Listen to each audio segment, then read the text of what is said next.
Hello everyone, welcome back to my channel. বাড়ি থেকে বেরিয়ে পড়েছি রেডি হয়ে। আমি আর পিসি এখন যাচ্ছি বাজারে। বাজারে কেন? বাজারে যাচ্ছি একটু দরকারে।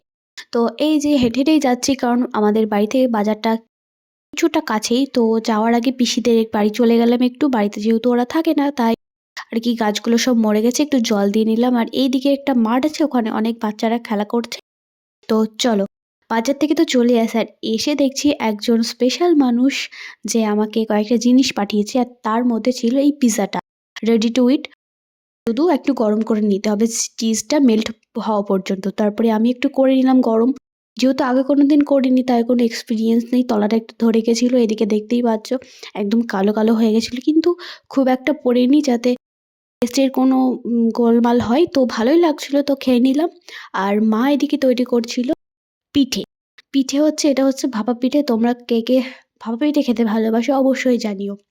এই যে রেডি হয়ে গেছে কথা বলতে, বলতে। আর এই গরম, গরম পিঠে খেজুরের গুড় দিয়ে যা ভালো লাগে, এটাকে আর ভুল করে চা ভেবো না, এটা গুড়। কালারটা অমনি এত সুন্দর হয়েছিল, একদম সফট নরম। আর রাত্রিবেলা খেলাম লুচি আর চিকেন। চলো টাটা, আজকের জন্য এইটুকুই।